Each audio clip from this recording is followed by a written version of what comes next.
PM Modi आज अपने संसदीय क्षेत्र वाराणसी के पार्टी कार्यकर्ताओं से संवाद करेंगे। पीएम मोदी नमो ऐप के जरिए काशी के बूथ वर्कर्स को संबोधित करेंगे। यूपी विधानसभा चुनाव के ऐलान के बाद पीएम मोदी का यह पहला वर्चुअल संबोधन है। यूपी बीजेपी की ओर से इसको लेकर संदेश जारी किया गया है। इसके साथ ही पीएम के आधिकारिक नमो ऐप डाउनलोड करने और उनसे जुड़ने की अपील की गई है। तो पीएम मोदी का कार्यकर्ताओं के साथ संवाद है। काशी के वर्कर्स के साथ आज प्रधानमंत्री संवाद करेंगे। नमो ऐप के जरिए प्रधानमंत्री मोदी जुड़ेंगे। पीएम का कार्यकर्ताओं से आज संवाद का कार्यक्रम है।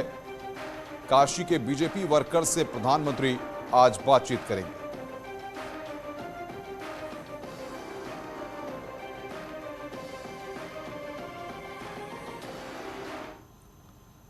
मुख्यमंत्री योगी आदित्यनाथ ने अखिलेश यादव और समाजवादी पार्टी पर करारा प्रहार किया। उन्होंने आरोप लगाया कि एसपी पेशेवर अपराधियों को गले लगा रही है।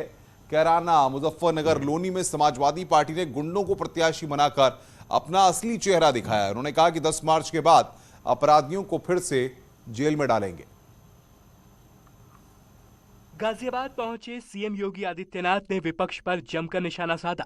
सीएम योगी के निशाने पर अखिलेश यादव रहे। हालांकि उन्होंने बिना नाम लिए कहा कि हम सब जान रहे हैं कि पिछले 5 साल में हमारी सरकार ने जिन पेशेवर अपराधियों के मन में भय पैदा किया था, एसपी उन्हें गले लगा रही है। कैराना, मुजफ्फरनगर और लोनी में समाजवादी पार्टी ने गुंडों को प्रत्याशी बनाकर अपना चेहरा दिखाया है और जनता को लूटने वालों को गले लगाया। कैराना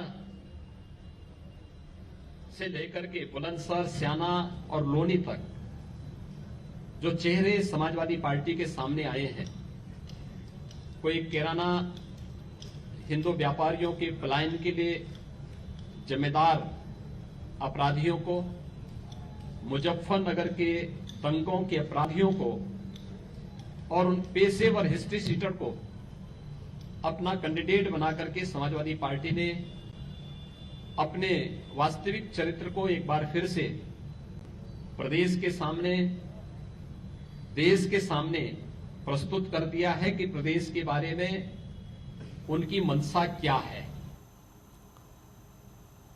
अखिलेश यादव ने लखीमपुर के अनाज से अनोखा संकल्प लिया। दोनों हाथों में अन्न लेकर उन्होंने संकल्प किया कि वो किसानों पर अत्याचार करने वालों को हटाएंगे। साथ ही अगर उनकी सरकार बनती है तो फ्री बिजली, बीमा और पेंशन की सुविधा देंगे। अखिलेश ने आरोप लगाया कि वोट के लिए बीजेपी ने किसानों के साथ साजिश की। सीएम योगी और स्वतंत्र देव सिंह ने अखिलेश के अन्य संकल्प पर करारा प्रहार किया है। कृषि कानून को वापस लिए जाने पर अखिलेश यादव ने बीजेपी पर हमला बोला। उन्होंने कहा कि वोट के लिए बीजेपी ने कृषि कानून वापस ली। किसान शहीद हुए, जान गई, आंदोलन किया, झूठे मुकदमे लगे, परवाह नहीं की और उस आंदोलन को लगातार चलाते रहे।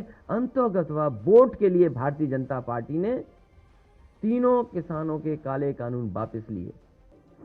इसके साथ ही अखिलेश यादव ने प्रेस कॉन्फ्रेंस में किसान नेताओं के साथ लखीमपुर से आया अनाज हाथ में लेकर अन्न संकल्प लिया और बीजेपी को हराने का प्रण लिया। अन्य संकल्प लेते हैं कि जिन्होंने किसान पर अत्याचार और अन्याय किया है उनको हराएंगे और हटाएंगे। अखिलेश के संकल्प पर सीएम ने ट्वीट कर पलटवार किया।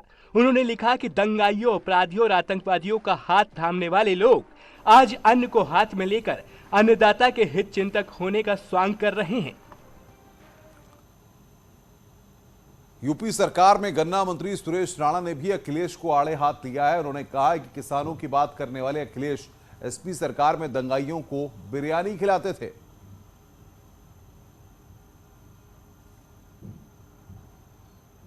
की बात करने वाली समाजवादी पार्टी को किसानों के हित की फुर्सत कहां थी जब वो सत्ता में थे। उस समय उनके पास दंगे कराने के अलावा कुछ और काम नहीं था। 400 दंगे हुए 5 वर्षों के अंदर। सरकार में बैठे लोग दंगइयों का संरक्षण करते थे। सरकारी विमान से बैठा करके दंगइयों को लखनऊ ले जाकर के बिरयानी खिलाई जाती थी। लगातार किसानों के लिए झूठ बोलने वाले लोग। सरकार में कहा था हम किसानों की कर्ज माफी करेंगे, जब सरकार में आए तो कर्ज माफी तो छोड़ो, किसान की कर्ज माफी का नाम तक नहीं ले पाए।